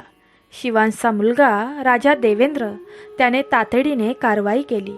त्याने लोकांना वाचवण्यासाठी सैन्य पाठवले. त्याने अन्न, कपडे सर्व काही पाठवलं. त्याने आजारी लोकांवर उपचार करण्यासाठी वैद्य पाठवले. पण फक्त राजानेच नाही तर संपूर्ण राज्यातील लोकांनी एकमेकांना मदत केली. हे पाहून दुसऱ्या राज्यातील लोक आश्चर्यचकित झाले. त्यांनी विचारलं की हे कोणत्या प्रकारचे राज्य आहे जिथे सर्वांनी एकमेकांना इतकी मदत केली. राजा देवेंद्र म्हणाला, हे माझ्या आजी देवयानीच्या शिकवणीचे परिणाम आहेत. तिने आम्हाला शिकवलं की मानवतेची सेवा हा इतरांना मदत करण्याचा सर्वोत्तम मार्ग आहे. ही संस्कृती आपल्या रक्तात आहे. देवेंद्रच्या कथेने इतर राज्यातील लोक खूप प्रभावित झाले. त्यांनीही ठरवलं की तेही त्यांच्या राज्याला हेच संस्कार देतील. काळ असाच निघून गेला. शेकडो वर्ष गेली, पण देवयानीची कहाणी आजही सांगितली जाते. आजही पालक देवयानीची कहाणी त्यांच्या मुलांना सांगतात. शिवांशने आपल्या आईच्या नावाने बांधलेले मंदिर आजही उभे आहे. दरवर्षी महाशिवरात्रीला त्या मंदिरात मोठी मेजवानी आयोजित केली जाते. हजारो गरीब लोक तिथे जेवायला येतात. ही परंपरा आजही सुरू आहे. देवयानीची कहाणी आपल्याला अनेक गोष्टी शिकवते. सर्वात मोठा धडा म्हणजे कर्माचे परिणाम कधीही चुकीचे नसतात. जर आपण चांगले कर्म केले तर आपल्याला चांगले फळ मिळते. देवयानीने गरिबीतही चांगले कर्म केले. तिने कधीही तक्रार केली नाही. तिचा देवावर विश्वास होता आणि शेवटी तिला सर्व काही मिळालं. दुसरा धडा म्हणजे खरा आनंद संपत्तीत नसतो. देवयानी एक राजकुमारी होती. तिच्याकडं सर्व काही होतं, पण ती गरीब झाली तरीही आनंदी राहिली, कारण तिचे हृदय शुद्ध होते आणि तिची भक्ती खरी होती. तिसरा धडा म्हणजे आपण नेहमीच इतरांना मदत केली पाहिजे. देवयानीने गरिबीतही इतरांना मदत केली. जेव्हा ती आजारी माणसाची सेवा करत होती तेव्हा तिला स्वतःची काळजी नव्हती. ती फक्त त्याची काळजी घेत होती. हीच खरी मानवता आहे. चौथा धडा म्हणजे देव नेहमीच त्याच्या भक्तांसोबत असतो. देवयानीसमोर कितीही अडचणी आल्या तरीही तिने कधीही देवावरील विश्वास गमावला नाही आणि देवाने तिला कधीही सोडले नाही. शेवटी स्वतः देवाने तिला दर्शन दिले. पाचवा धडा म्हणजे आपली मूल्ये आपल्या मुलांना दिली. देवयानीने तिच्या मुलांमध्ये चांगली मूल्ये रुजवली आणि ती मूल्ये पिढ्यानपिढ्या चालू आहेत. आजही तिचे वंशज चांगले कर्म करतात. सहावा धडा म्हणजे प्रत्येक संकटानंतर चांगला काळ येतो. देवयानीला अनेक अडचणींचा सामना करावा लागला. ती राजकुमारी बनून दरिद्री झाली, पण तिने कधीही हिंमत गमावली नाही आणि शेवटी तिला सर्व काही मिळाले. ती पुन्हा राजकुमारी बनली, पण त्याहूनही मोठे म्हणजे तिने लोकांचे प्रेम आणि आदर मिळवला. सातवा धडा म्हणजे अहंकारी होऊ नका. राजा बलवीर सिंगला त्याच्या शक्तीचा खूप अभिमान होता. त्याने अनेक वाईट कृत्ये केली आणि शेवटी त्याला भयानक नशीब आले. तो दुःखात मरण पावला. पण देवयानी कधीही अहंकारी झाली नाही. ती पुन्हा राजकुमारी बनली तरीही ती नम्र राहिली. हीच तिची महानता होती. आठवा धडा म्हणजे संकटांना घाबरू नका. जीवनात संकटे येतात, पण ही संकटे आपल्याला अधिक मजबूत बनवतात. देवयानीची परीक्षा खूप कठीण होती, पण ती त्यात उत्तीर्ण झाली आणि ती पूर्वीपेक्षा अधिक बलवान आणि शहाणी झाली. नववा धडा म्हणजे भक्ती म्हणजे फक्त पूजा करणे नाही. भक्ती म्हणजे चांगली कर्मे करणे. देवयानी रोज पूजा करत असे, पण ती इतरांना मदतही करत असे.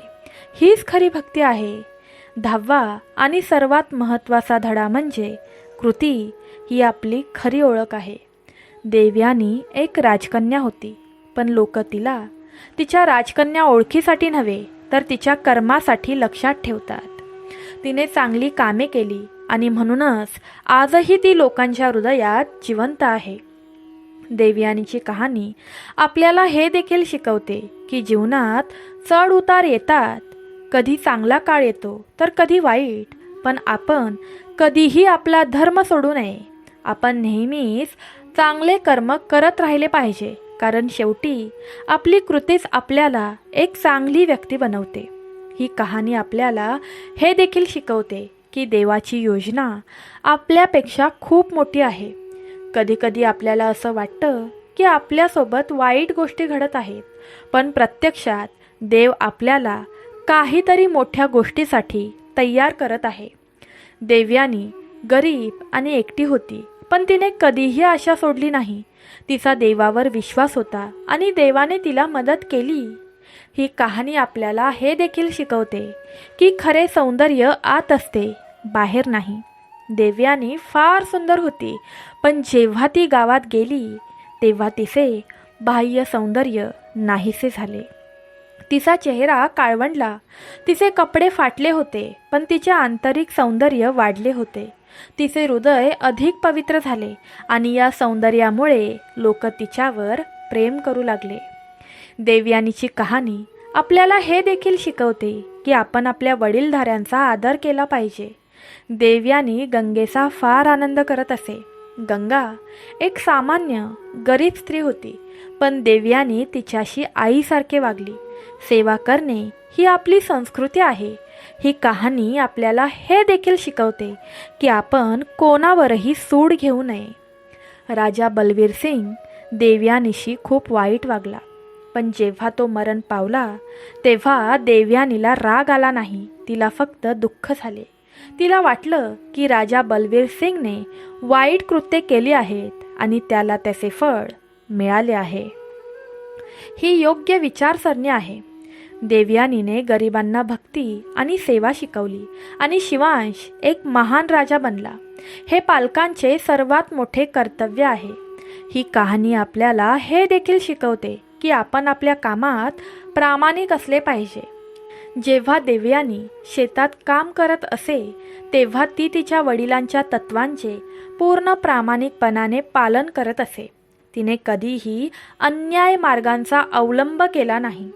ही प्रामाणिकता तिच्या यशाची गुरुकिल्ली होती. देवयानीची कहाणी आपल्याला हे देखील शिकवते की आपण समाजात समानता आणली पाहिजे. देवयानी एक राजकुमारी होती, पण तिने कधीही कोणालाही कमी लेखले नाही. ती गावातील गरीब महिलांसोबत बसायची, त्यांच्यासोबतच जेवायची.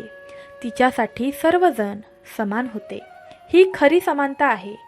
ही कहाणी आपल्याला हे देखील शिकवते की आपण निसर्गाचा आदर केला पाहिजे. जेव्हा देवयानी गावात राहत होती तेव्हा ती निसर्गासोबत राहत होती. ती शेतात काम करायची आणि झाडांना पाणी घालायची. तिचे निसर्गावर खूप प्रेम होते आणि निसर्गाने तिला साथ दिली. देवयानीची कहाणी आपल्याला हे देखील शिकवते की आपण कधीही हार मानू नये. देवयानीच्या आयुष्यात कितीही अडचणी आल्या तरी तिने कधीही हार मानली नाही. ती लढत राहिली आणि शेवटी तीच जिंकली. आयुष्यातील हा सर्वात मोठा धडा आहे. कधीही हार मानू नका. ही कहाणी आपल्याला हे देखील शिकवते की आपण कधीही आपल्या स्वप्नांना सोडू नये. देवयानीचे स्वप्न देवाची पूजा करण्याचे होते आणि तिने कधीही तिच्या स्वप्नांना सोडले नाही. परिस्थिती कशीही असली तरी तिचे स्वप्न अखेर खरे झाले. देवाने स्वतः तिला दर्शन दिले. देवयानीची कहाणी आपल्याला हे देखील शिकवते की आपण आपल्या शब्दांशी सावधगिरी बाळगली पाहिजे. देवयानी नेहमीच गोड आणि प्रेमाने बोलायची. ती कधीही कोणाबद्दल वाईट बोलली नाही. तिच्या शब्दांमध्ये खूप ताकद होती. तिचे बोलणे ऐकून लोक चांगली झालीत. ही कहाणी आपल्याला हे देखील शिकवते की आपण आपल्या आरोग्याची काळजी घेतली पाहिजे. देवयानी नेहमीच सकाळी लवकर उठायची. ती योगासने करायची, ध्यान करायची. ती झाडांना पाणी द्यायची. तिचे निसर्गावर खूप प्रेम होते आणि निसर्गाने तिला साथ दिली. भगवंतास असे भक्त प्रिय असतात. देवयानीची कहाणी आपल्याला हे देखील शिकवते की आपण आपल्या वेळेचा चांगला वापर केला पाहिजे. देवयानी कधीही तिचा वेळ वाया घालवत नव्हती. ती देवाची पूजा करत होती, कामं करत होती किंवा लोकांना मदतही करत होती. तिच्या आयुष्यातील प्रत्येक क्षण फलदायी होता. ही कहाणी आपल्याला हे देखील शिकवते की आपण साधे जीवन जगले पाहिजे. देवयानी राजकुमारी झाली तेव्हाही ती साधे जीवन जगली. तिला दिखाव्यामध्ये रस नव्हता. ती बाहेरून नाही तर आतून श्रीमंत होती. देवयानीची कहाणी आपल्याला हे देखील शिकवते की आपण क्षमाशील असले पाहिजे. जेव्हा कोणी चूक करते तेव्हा आपण त्यांना क्षमा केली पाहिजे. देवयानीने राजा बलवीर सिंगलाही क्षमा केली. तिने कोणावरही द्वेष भावना ठेवली नाही. ही कहाणी आपल्याला हे देखील शिकवते की आपण धीर धरला पाहिजे.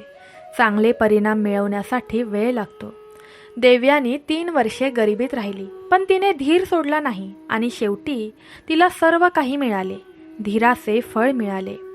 देवयानीची कहाणी आपल्याला हे देखील शिकवते की आपण स्वतःवर विश्वास ठेवला पाहिजे. देवयानीचा स्वतःवर पूर्ण विश्वास होता. तिला माहीत होते की ती योग्य मार्गावर आहे आणि या श्रद्धेने तिला पुढे जाण्याची शक्ती दिली. ही कहाणी आपल्याला हे देखील शिकवते की आपण इतरांच्या मताला घाबरू नये. देवयानीने तिला जे योग्य वाटले तेच केले. तिला लोकांच्या मतांची पर्वा नव्हती आणि हेच तिच्या यशाचे रहस्य होते. देवयानीच्या कथेचा सार असा आहे की आपली कृती ही आपली खरी ओळख आहे. धन, संपत्ती आणि शक्ती हे सर्व एक दिवशी संपते, पण चांगली कृत्ये कायमची राहतात. ती आपली स्मृती जिवंत ठेवतात. त्यांना इतरांची पर्वा नाही. लोक देवाला विसरले आहेत, लोक धर्म विसरले आहेत, पण देवयानीची कहाणी आपल्याला खरा आनंद आणि शांती कुठे आहे याची आठवण करून देते. देवयानीची कहाणी आपल्याला हे देखील शिकवते की महिला किती शक्तिशाली असू शकतात. देवयानी एक स्त्री होती, पण तिने तिच्या शक्तीने सर्वांना प्रेरित केले. तिने तिच्या कृतीतून एक उदाहरण ठेवले. आजच्या महिलांनीही देवयानीकडून प्रेरणा घेतली पाहिजे. ही कहाणी आपल्याला कुटुंब किती महत्त्वाचे आहे हे देखील शिकवते. देवयानीचे पालक तिच्यावर खूप प्रेम करायचे. तिच्या पतीने तिला पाठिंबा दिला. तिच्या मुलाने तिच्या शिकवणी पुढे नेल्या. एक चांगले कुटुंब ही आपली खरी ताकद आहे. देवयानीची कहाणी आपल्याला शिक्षण किती महत्त्वाचे आहे हे देखील दर्शवते. पण फक्त पुस्तकी शिक्षणच नाही, तर जीवनाचे धडे देखील. देवयानीने तिच्या जीवनातील अनुभवांमधून खूप काही शिकले आणि ते तिच्या मुलांना दिले. हेच खरे शिक्षण आहे. ही कहाणी आपल्याला हे देखील शिकवते की आपण आपल्या संस्कृतीचा आणि परंपरांचा आदर केला पाहिजे. देवयानीने कधीही तिच्या संस्कृतीचा त्याग केला नाही. ती भारतीय संस्कृतीचे खरे प्रतीक होती. आजच्या काळात जेव्हा लोक पाश्चात्य संस्कृतीकडे धावत आहेत, तेव्हा देवयानीची कहाणी आपल्याला आपल्या मुळांची आठवण करून देते. देवयानीची कहाणी आपल्याला हे देखील सांगते की देव सर्वांसोबत आहे. तो श्रीमंत असो वा गरीब, राजा असो वा दरिद्री, जर आपली भक्ती खरी असेल तर देव आपल्याला नक्कीच मदत करतो. देवयानी गरीब होती, पण देव प्रत्येक क्षणी तिच्यासोबत होता. आपणही अशीच श्रद्धा ठेवली पाहिजे. ही कथा आपल्याला हे देखील शिकवते की अडचणी आपल्याला अधिक मजबूत बनवतात. देवयानीला अनेक अडचणी आल्या, पण प्रत्येक अडचणीने तिला अधिक मजबूत बनवले. जर तिने त्या अडचणींना तोंड दिले नसते तर कदाचित ती इतकी महान झाली नसती. म्हणून आपण अडचणींना घाबरू नये. देवयानीची कथा आपल्याला हे देखील शिकवते की आपण आपल्या चुकांमधून शिकले पाहिजे. जीवनात प्रत्येकजण चुका करतो, परंतु त्या चुकांमधून आपण काय शिकतो हे महत्त्वाचे. देवयानीने काही चुका केल्या असतील, परंतु ती त्या चुकांमधून शिकली आणि पुढे गेली. ही कथा आपल्याला हे देखील शिकवते की आपण सकारात्मक मानसिकता राखली पाहिजे. देवयानी नेहमीच सकारात्मक होती आणि कधीही ती नकारात्मक विचार करत नव्हती. जेव्हा तिला जंगलात सोडून देण्यात आले, तेव्हा तिला वाटलं की ही देवाची परीक्षा आहे. तिने ती संधी म्हणून पाहिली. या सकारात्मक विचारसरणीने तिला पुढे जाण्यास मदत केली. देवयानीची कथा आपल्याला हे देखील शिकवते की आपण आपले वचन पाळले पाहिजे. देवयानीने देवाला वचन दिलं होतं की ती त्याची भक्त राहील आणि परिस्थिती काहीही असो, तिने तिचे वचन पाळले. एक चांगली व्यक्ती ती असते जी तिचे वचन पाळते. ही कथा आपल्याला हे देखील शिकवते की आपण इतरांना माफ केले पाहिजे. जेव्हा आपण इतरांना क्षमा करतो तेव्हा आपले हृदय हलके होते. देवयानी सर्वांना क्षमा करायची, तरीही तिच्या मनात कोणाबद्दलही राग नव्हता. हे तिच्या शांतीचे रहस्य होते. देवयानीची कथा आपल्याला हे देखील शिकवते की आपण आपला अहंकार सोडून दिला पाहिजे. अहंकार हे सर्व वाईटाचे मूळ आहे. देवयानीला अहंकार नव्हता, ती नम्र होती आणि म्हणूनच लोक तिच्यावर प्रेम करायचे. ही कथा आपल्याला हे देखील शिकवते की आपण आपल्या ध्येयावर लक्ष केंद्रित केले पाहिजे. देवयानीचे ध्येय देवाची पूजा करणे होते आणि चांगले कृत्य करणे हेच होते. तिने ते ध्येय नेहमीच लक्षात ठेवले, म्हणून ती यशस्वी झाली. देवयानीची कथा आपल्याला हे देखील शिकवते की आपल्याला स्वतःला सिद्ध करण्यासाठी इतर कोणाचीही गरज नाही. देवयानीने तिच्या कृतीतून स्वतःला सिद्ध केले. तिला कोणत्याही मान्यतेची गरज नव्हती. तिला माहीत होतं की ती योग्य मार्गावर आहे. ही कथा आपल्याला हे देखील शिकवते की आपण आपल्या मूल्यांशी तडजोड करू नये. देवयानीला अनेक संधी मिळाल्या जेव्हा तिला तडजोड करता आली असती, पण तिने कधीही तसे केले नाही. ती नेहमीच तिच्या तत्वांशी जुळून राहिली. देवयानीची कहाणी आपल्याला हे सांगते की आपण इतरांना प्रेरणा दिली पाहिजे. देवयानीने तिच्या कृतींनी लाखो लोकांना प्रेरणा दिली. आजही लोक तिच्या कथेतून प्रेरित होतात. हे एका चांगल्या व्यक्तीचे वैशिष्ट्य आहे. ही कहाणी आपल्याला हे देखील शिकवते की आपण नेहमी सत्य बोलावे. देवयानी नेहमीच सत्य बोलायची. ती कधीही खोटे बोलली नाही. सत्य कधीही हरत नाही. जरी उशीर झाला तरी सत्य नेहमीच जिंकते. ही कहाणी आपल्याला हे देखील शिकवते की आपण वेळेची कदर केली पाहिजे. आपण निसर्गाचा भाग आहोत. आज जेव्हा पर्यावरणाच्या अनेक समस्या आहेत तेव्हा हा धडा खूप महत्त्वाचा आहे.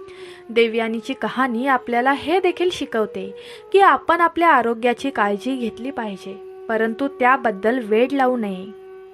देवयानीने निरोगी राहण्याचा प्रयत्न केला, परंतु जेव्हा कोणाची सेवा करण्याची वेळ आली तेव्हा तिला स्वतःची पर्वा नव्हती.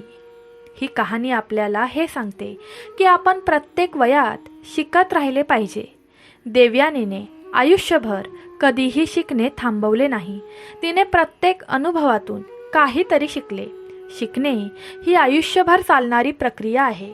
देवयानीची कहाणी आपल्याला हे सांगते की आपण सर्व धर्मांचा आदर केला पाहिजे. देव एकच आहे, फक्त मार्ग वेगळे आहेत.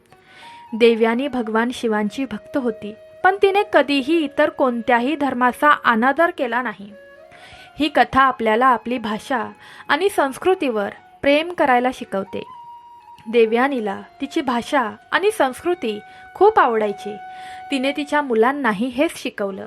देवयानीची कहाणी आपल्याला हे सांगते की आपण प्राणी आणि पक्ष्यांची काळजी घेतली पाहिजे. ते देखील देवाचीच निर्मिती आहेत. जेव्हा देवयानी गावात राहत होती तेव्हा ती पक्ष्यांना खाऊ घालायची आणि प्राण्यांची काळजी घ्यायची. ही कहाणी आपल्याला सांगते की आपण आपल्या समाजाची सेवा केली पाहिजे. समाजाने आपल्याला खूप काही दिले आहे. समाजाला ते परत देणे हे आपले कर्तव्यच आहे. देवयानीने आपले संपूर्ण आयुष्य समाजसेवेसाठी समर्पित केले. देवयानीची कहाणी आपल्याला हे देखील शिकवते की आपण आपला वारसा जपला पाहिजे. आपल्या पूर्वजांनी खूप काही निर्माण केले. आपले काम ते जतन करणे आणि पुढे नेणे आहे.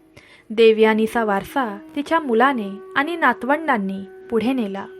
ही कथा आपल्याला हे देखील शिकवते की आपण आपल्या स्वप्नांसाठी कठोर परिश्रम केले पाहिजेत. आपण इतरांना मदत करण्यास कधीही मागे पुढे पाहू नये. इतरांना मदत केल्याने आपल्याला काहीही किंमत मोजावी लागत नाही. उलट आपल्याला आनंद मिळतो, मनःशांती मिळते. देवयानी नेहमीच इतरांना मदत करायची. ही कथा आपल्याला गुरूंचा आणि शिक्षकांचा आदर करायला शिकवते. ते आपल्याला जीवनात योग्य मार्ग दाखवतात.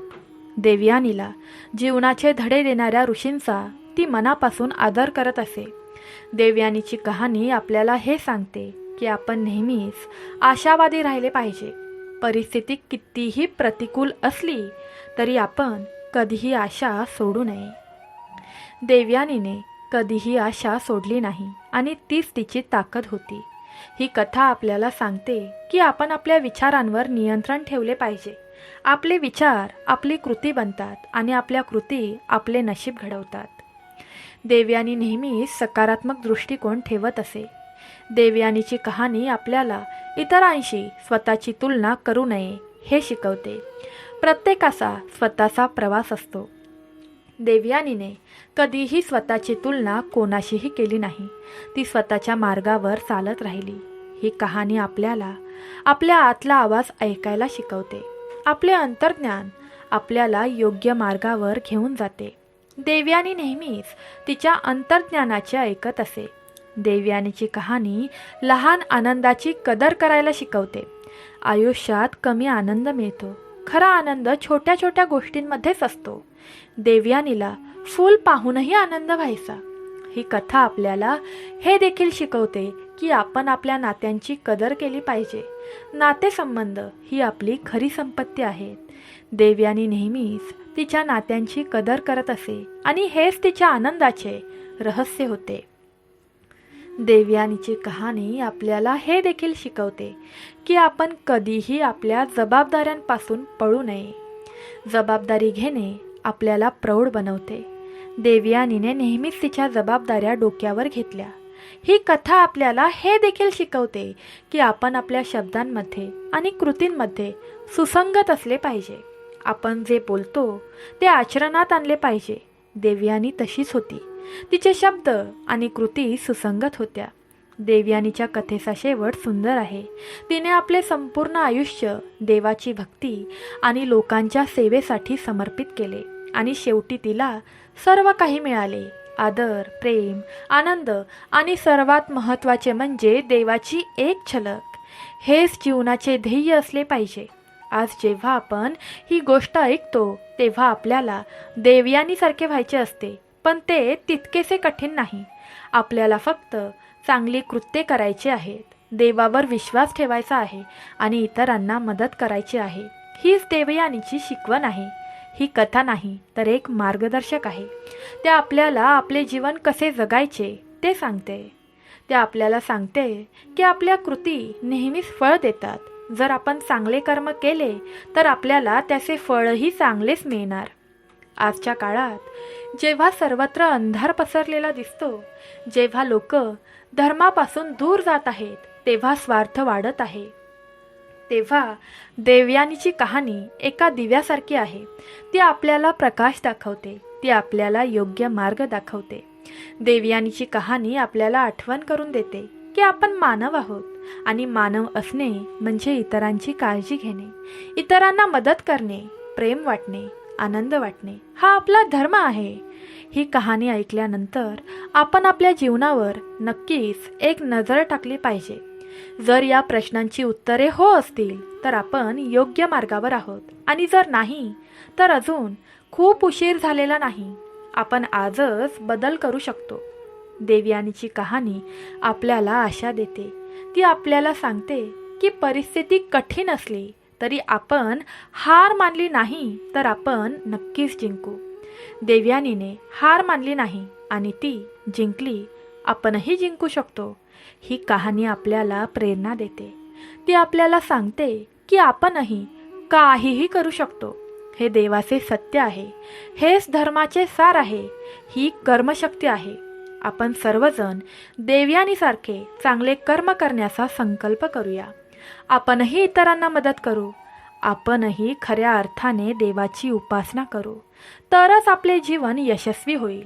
तरच आपल्याला खरा आनंद मिळेल. तरच आपण देवाच्या जवळ जाऊ शकू. देवयानीची कहाणी आपल्याला शिकवते की कर्माचे फळ कधीही चुकीचे नसते आणि आपले जीवन कसे आनंदाने भरलेले आहे तेही पहा. ही देवयानीची शिकवण आहे. ही जीवनाची सार आहे. हा धर्माचा गाभा आहे.